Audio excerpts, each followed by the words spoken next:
Вы слушаете Russian Flow, подкаст для тех, кто учит русский язык.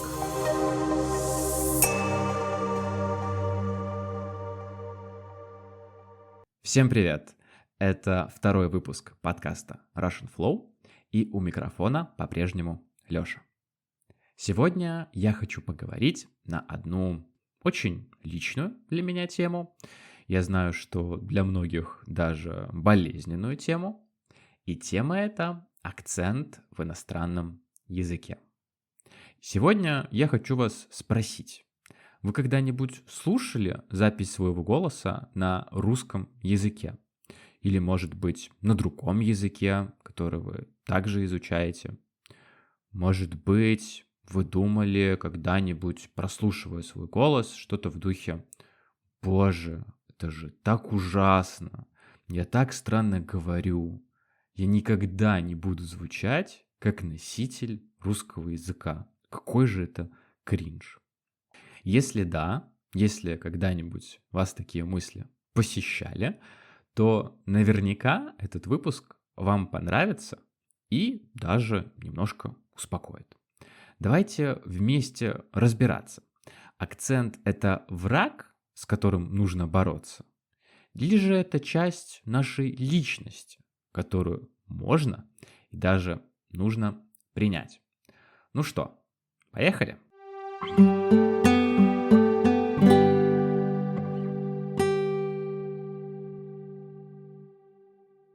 Итак, давайте для начала мы договоримся на берегу, как говорят у нас на русском.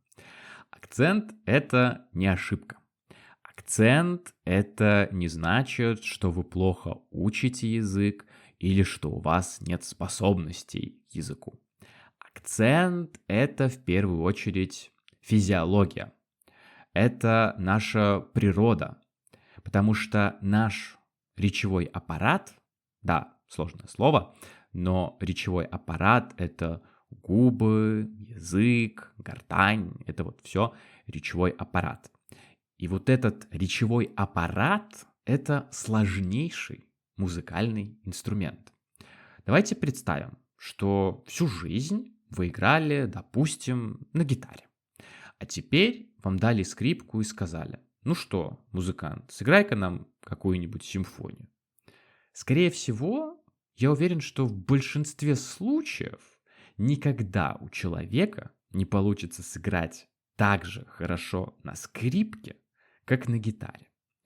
То же самое происходит и с речью.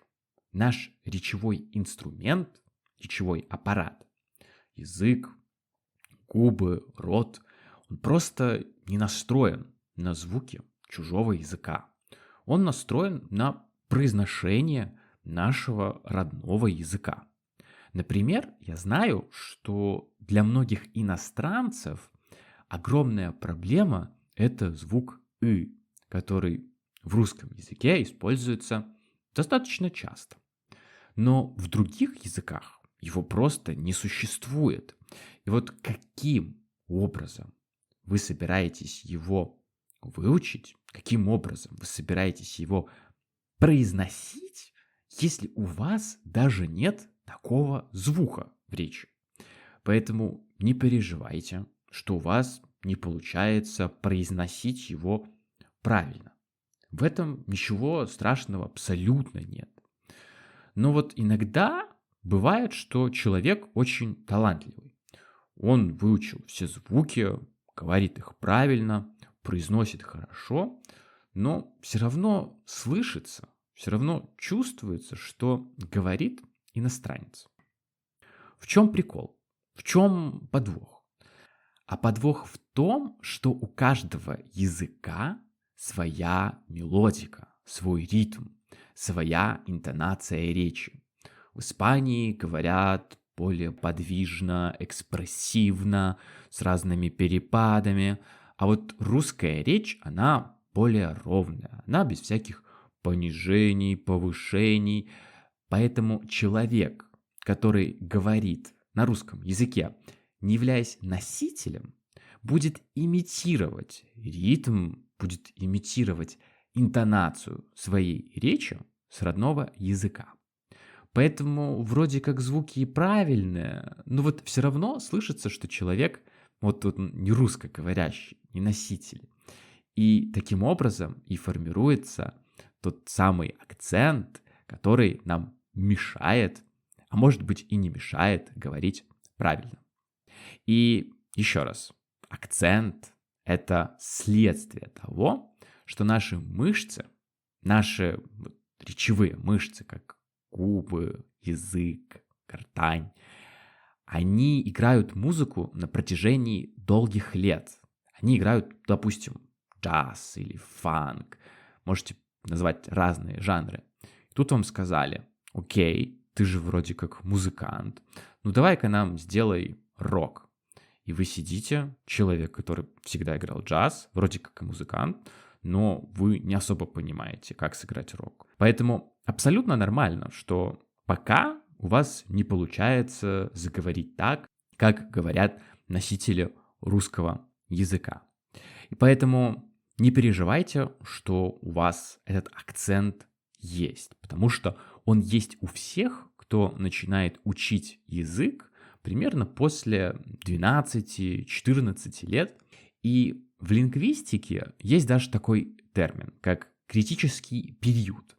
И после него наш мозг, он теряет способность говорить без акцента. Поэтому не переживайте, что у вас не получается говорить как носитель, потому что все, буквально все полиглоты, которые учат языки во взрослом возрасте, они говорят с акцентом. И ничего постыдного, ничего страшного в этом нет.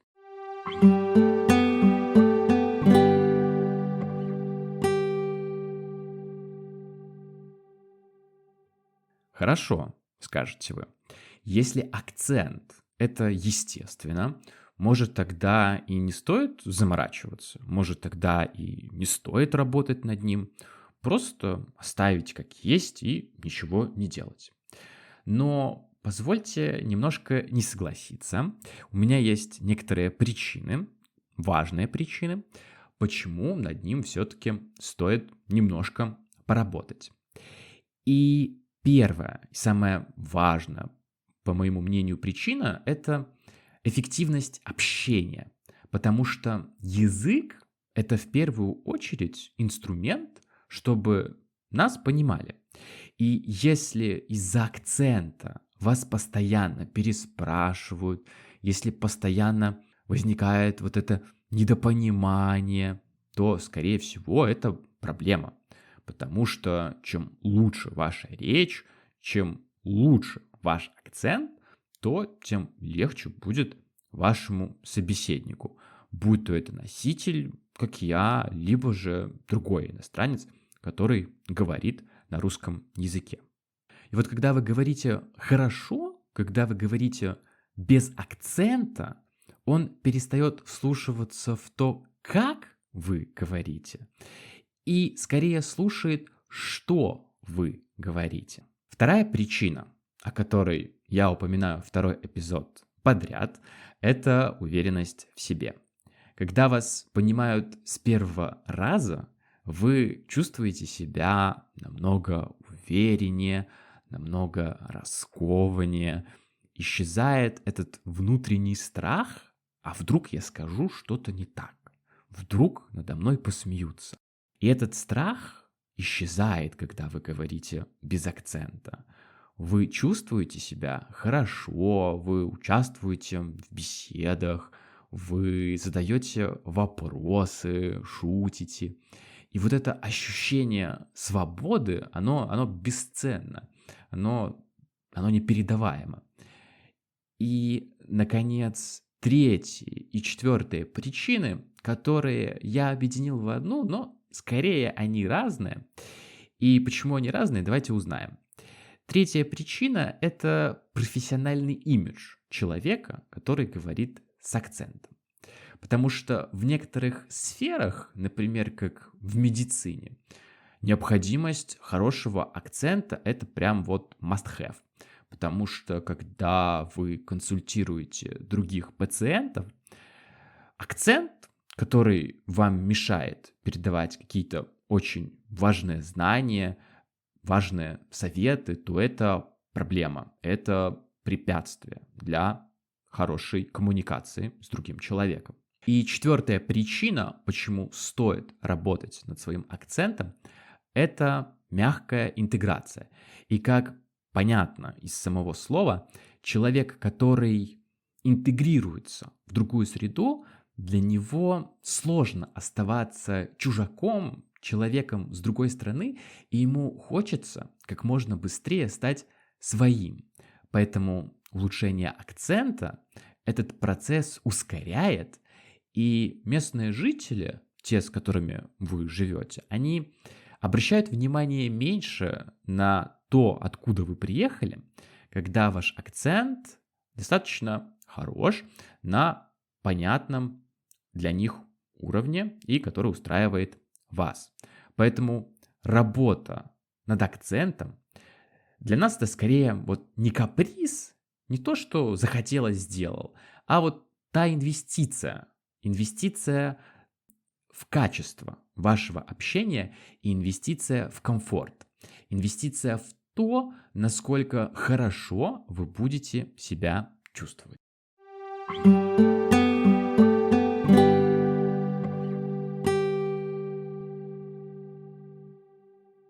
Но с другой стороны, есть и обратная сторона медали, и она не менее важна, и я считаю, что мы просто обязаны о ней поговорить. Я знаю, что многие из вас просто невероятные перфекционисты. И это перфекционизм, который нам не позволяет оставаться на месте, он иногда является проблемой. Давайте спросим себя честно, какова цель нашего изучения языка? А наша цель в большинстве случаев — это коммуникация, это общение с другими людьми. То есть нам нужно и важно, чтобы нас понимали. Поэтому, если вас понимают, то ваша миссия, ваша задача, она в целом выполнена. И идеальное произношение, как у диктора, это уже роскошь. Это то прекрасное дополнение, которое может сделать вашу жизнь лучше, но это не must-have, это не необходимость. Поэтому, когда вы гоняетесь за этой роскошью, вы можете потратить много времени на какую-то другую область изучения языка, которая будет более полезна. Вы можете вложиться в увеличение словарного запаса, можете разобраться с какой-то сложной грамматической темой, либо просто что-то почитать, послушать, посмотреть. Потому что, на мой взгляд, именно нехватка понимания, нехватка осознавания своих проблем в других областях скорее является препятствием к правильному общению с другими людьми. То есть не акцент, а скорее другие области, которые требуют улучшения, которые требуют нашего внимания. Поэтому не нужно оставаться одержимым акцентом и стараться улучшать те навыки, которые более важные, более нужны для эффективного общения. Но есть и более важное, почему не стоит так много времени уделять работе над акцентом и стараться от него избавиться как можно быстрее. Мне кажется, что акцент — это часть нашей личности, часть нашего «я». Потому что, когда я говорю с человеком из другой страны и вижу, что он говорит с акцентом, но говорит он хорошо, я на него смотрю и думаю: Господи, сколько усилий, сколько времени потратил другой человек, чтобы говорить на русском. И вот мне тяжело понять, зачем от этого отказываться. Потому что ваш акцент — это свидетельство вашего упорства, ваших усилий и вашей работы, чтобы говорить на русском замечательно. Поэтому я предлагаю даже вспомнить известных актеров. Мне вот на память лично приходит Пенелопа Круз, и мне кажется, да, у нее не идеальный английский, но ее испанскость стала частью ее образа, частью харизмы. Поэтому я не могу представить Пенелопу Круз, которая говорит на идеальном английском. И мне кажется, для нее это является каким-то бонусом, каким-то дополнением ее личности. Я ничего плохого в акценте не вижу. И вот это стремление к идеалу, стремление к перфекционизму в акценте, оно часто приводит к стрессу, к выгораниям и всякого рода комплексам. Человек так боится сказать какую-то фразу неправильно, не идеально, с акцентом, что он просто замолкает. Он просто не говорит, и мне кажется, это уже проблема в психологии. Поэтому не бойтесь быть неидеальными. Тренируйтесь, старайтесь, но акцент — это не самое важное.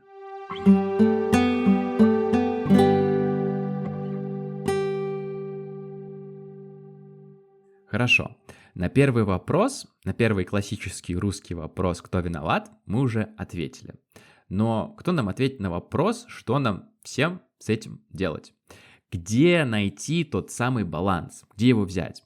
Так, чтобы мы и работали над акцентом, но и не стремились к этому недостижимому идеалу. Потому что мне кажется, что над акцентом нужно работать, но делать его понятным и нейтральным, акцентом, который не будет мешать нашему общению с другими людьми.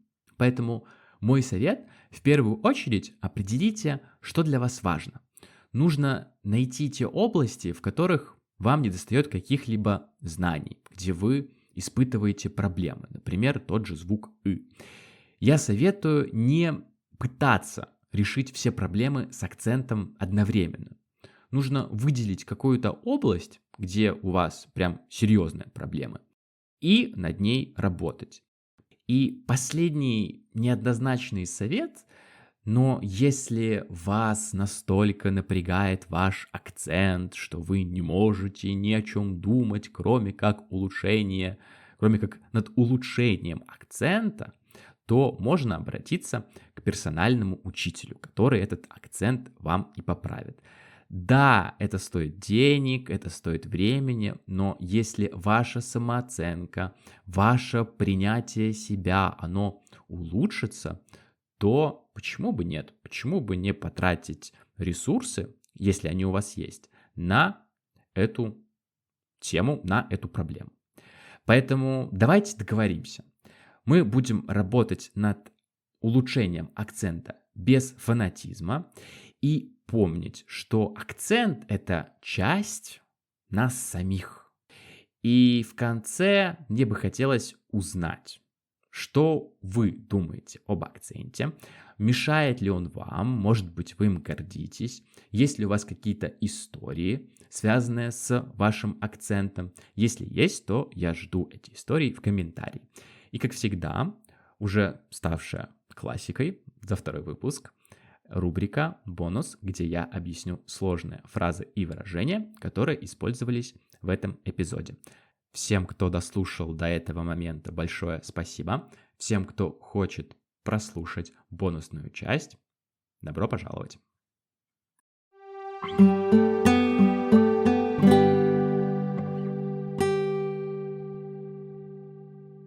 Давайте начнем с фразы «договоримся на берегу». Что она означает?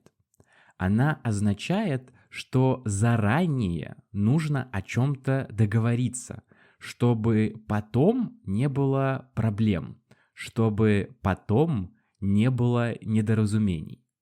Например, если вы собираетесь играть в игру с вашими друзьями, знакомыми, лучше заранее сказать, что вы собираетесь играть по правилам.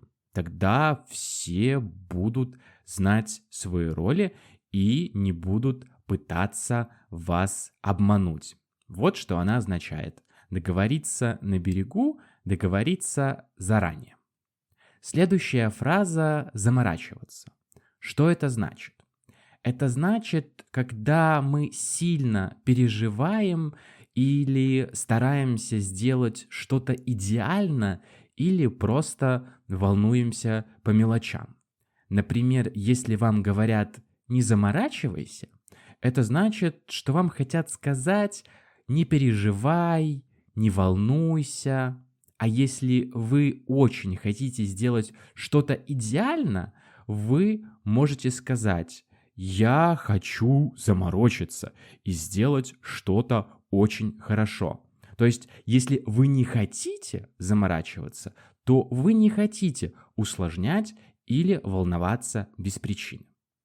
Следующая фраза «в чем прикол?».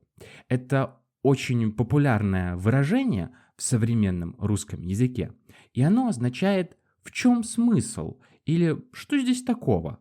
Например, вы видите что-то странное или смешное, но не понимаете и спрашиваете «а в чем здесь прикол?». То есть «что тут такого? Почему это так происходит?». Следующая фраза «роскошь».